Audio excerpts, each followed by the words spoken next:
Good morning student, welcome to my channel ICIC coaching क्लासेसमध्ये मी आपले सर्वांचे हार्दिक स्वागत करतो. विद्यार्थी मित्रांनो, आपण पोलीस भरती आणि इतर स्पर्धा परीक्षा जे होत असतात तर त्यांच्यासाठी जे काही मॅथमॅटिक्स या भागावर प्रश्न विचारले जातात तर त्या प्रश्नांची आपण प्रॅक्टिस घेत आहोत. तर आजचं पहिलं उदाहरण आहे धान्याच्या 5 पोत्यांची धान्याच्या 5 पोत्याची सरासरी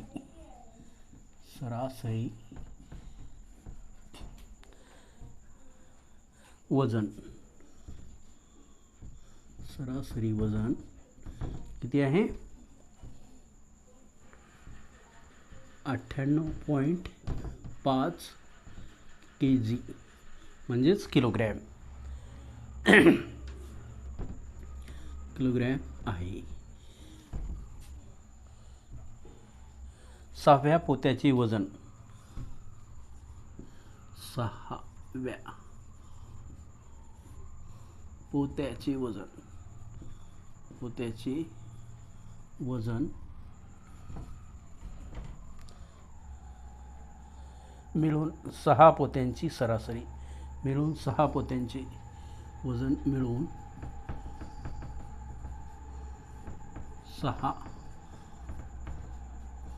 पोत्यांचे सरासरी 6 पोत्यांचे सरासरी वजन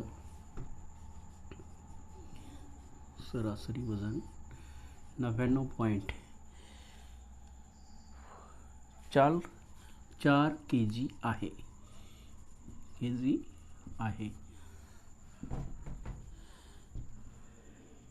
तर 6व्या पोत्याचे वजन किती? तर 6व्या पोत्याचे वजन किती? तर आपल्याला 6व्या पोत्याचं वजन विचारलेलं आहे. तर पर्याय क्रमांक 1 दिलेला आहे 100.9. नंबर 2 103.9. नंबर 3 102.9 आणि नंबर 4 101.9. तर ह्या 4पैकी एक उत्तर आपल्याला याच्यातून काढायचं आहे. तर आता स्पष्टीकरण बघू आपण. धान्याच्या 5 पोत्यांची सरासरी वजन 98.5 kg आहे. 6व्या पोत्याचे वजन मिळून 6व्या पोत्यांची सरासरी वजन हे 99.4 kg आहे. तर 6व्या पोत्याचे वजन किती? आपल्याला 6व्या पोत्याचं वजन विचारलेलं आहे. तर आपल्याला एकूण काढावं लागणार अगोदर. एकूण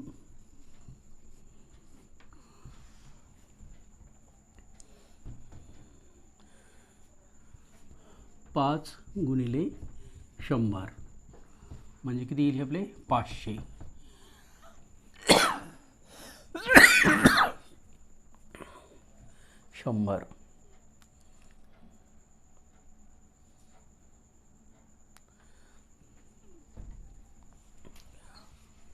एकूण किती विचारले आपले? हे 5 पोते.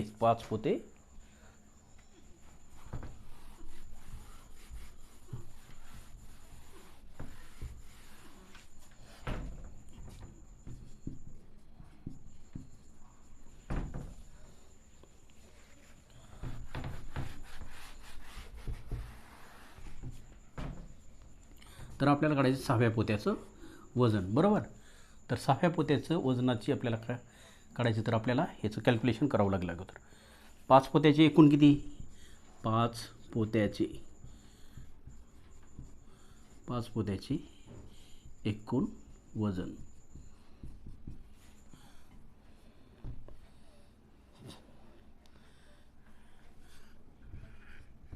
98.5 गुणिले 5. तर याचा आपल्याला गुणाकार करून घ्यावा लागणार अगोदर.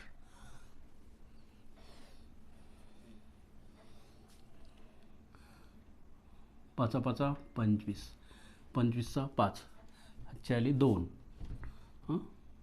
5 8 40, 40 2 42, 40 2 42, 4 4, 5 9 45, 45 आणि 5 49, म्हणजेच आपल्याला इथं दशांश द्यावा लागेल आपल्याला, म्हणजे 492.5 हे 5 पोत्याचं एकूण वजन झालं.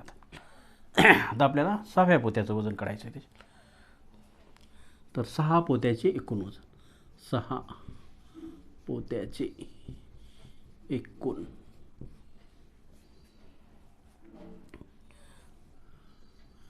ती 99.4 गुणिले 6,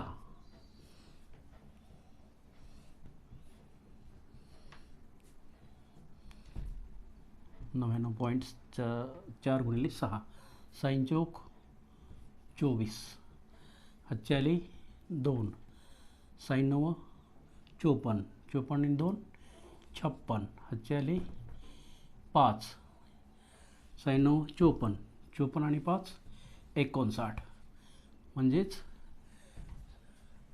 596.4. तर आता आपल्याला काय करायचं आहे, आपल्याला हे 6व्या पोत्याचं वजन काढायचं आहे, बरोबर.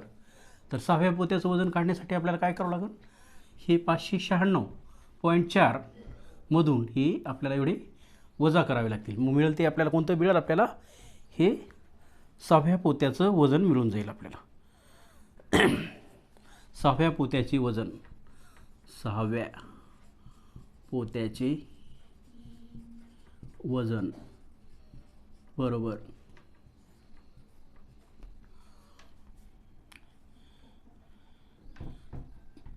596.4, तर याच्यातून काढायचे आपल्याला 492.5. तर बघा आता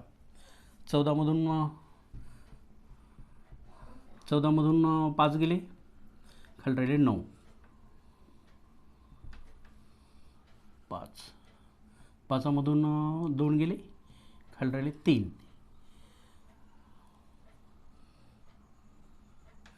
9तून 9 गेले 0, आणि 5तून 4 गेले 1 राहिला, 103.9, 103.9, म्हणजे हे दुसरं आपलं हे 6व्या पोत्याचं वजन आपल्याला मिळालेलं आहे.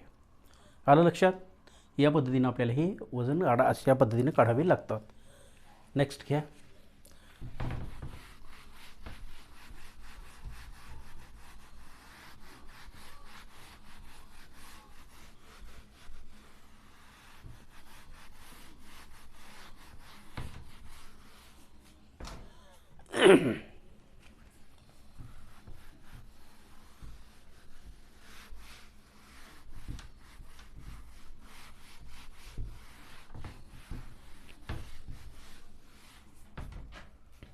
नंबर 2,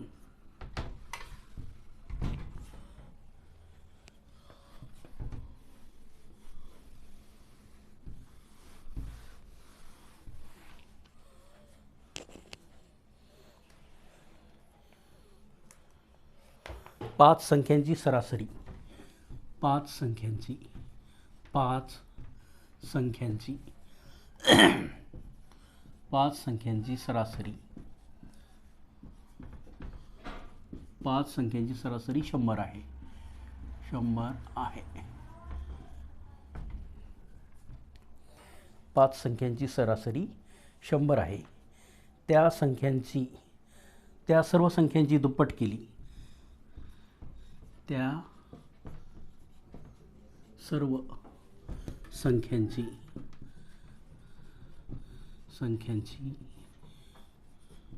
दुप्पट केली तर नवीन संख्यांची सरासरी, तर नवीन संख्यांची सरासरी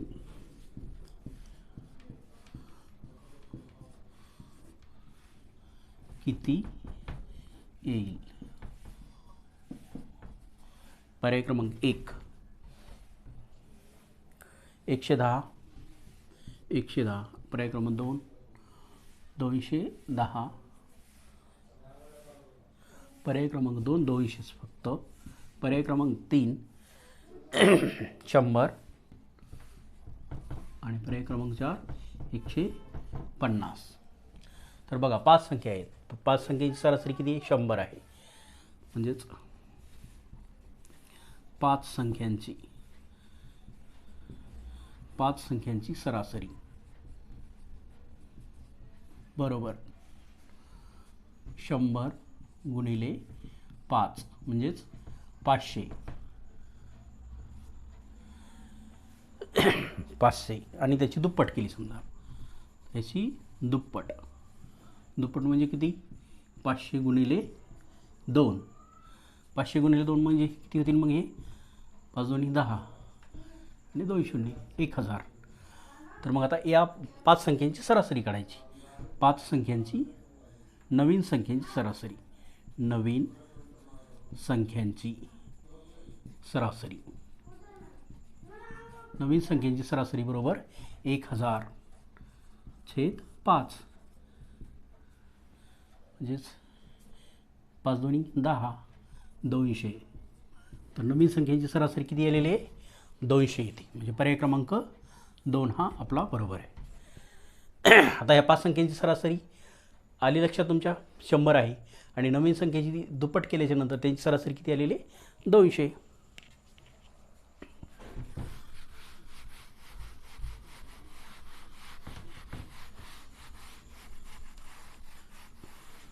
आणखी एक चांगलं उदाहरण देतो तुम्हाला, म्हणजे तुम्हाला ही सरासरी जी आहे त्याच्या सरासरीवरचे तुमचे गणित कोणतेही चुकणार नाहीत.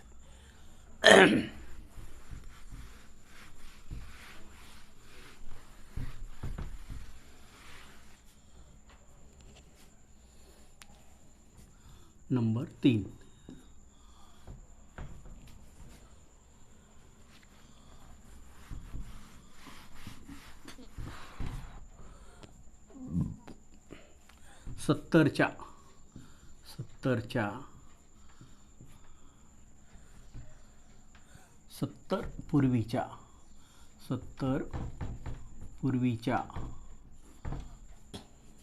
70 पूर्वीच्या 1/2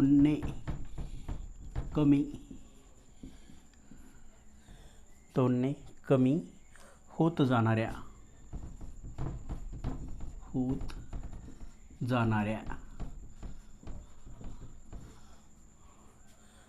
जाणाऱ्या 7 संख्यांची सरासरी, 7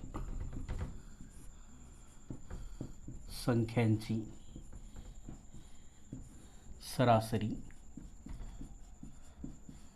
सरासरी किती? पर्याय क्रमांक 1 68.5, 68.5. नंबर 2 66. नंबर 3 67. नंबर 4 68. आता बघा हा प्रश्न किती अवघड विचारलेला आहे. किती संख्या कितीनं कमी होत गेलेली आहे? 1/2 ने कमी होत गेलेली आहे, म्हणजे 70च्या अगोदरची. आता हे कसं करायचं आपल्याला? तर 70च्या अगोदर आता कोणती कमी संख्या होईल? 70च्या अगोदर 1/2 ने कमी करीत चालायचं आपल्याला. तर कोणती संख्या होईल? म्हणजे ती 69.5 ही झाली पहिली संख्या. दुसरी संख्या कोणती होईल मग? 69. तिसरी संख्या कोणती होईल? 68.5. 1 2 3 68.5. नंतर 68. नंतर 67.5. 1 2 3 4 5. तर 6 काय होईल? 67 आणि 66.5. तर ही अशा पद्धतीने ह्या काय होतील, ह्या 1/2ने कमी कमी होत जाणाऱ्या संख्या. किती संख्या काढायच्यात आपल्याला? ह्या कमी कमी होत जाणाऱ्या 7 संख्या काढायच्यात. आणि त्यांची सरासरी. सरासरी म्हणजे कोणती संख्या असती? सरासरी म्हणजे मधली संख्या. सरासरी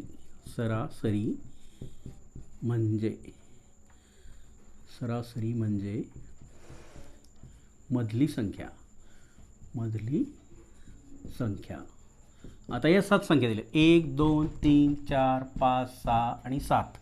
आता याच्यातली मधली संख्या काढायची आपल्याला.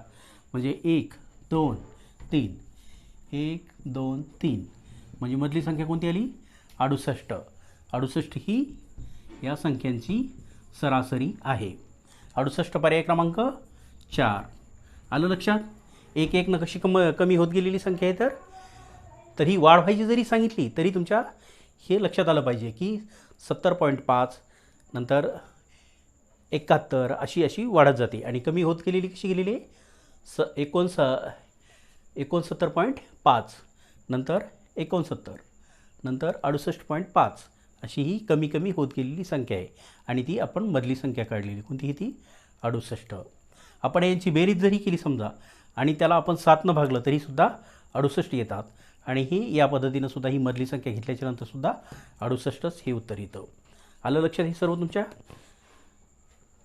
तर तुम्ही या गणिताचा या पद्धतीनं तुम्ही प्रॅक्टिस करा. तुम्हाला सर्व गणित येतील. या व्हिडिओला तुम्ही लाईक करा, सबस्क्राईब करा आणि शेअर करायलासुद्धा विसरू नका. Thanks for watching.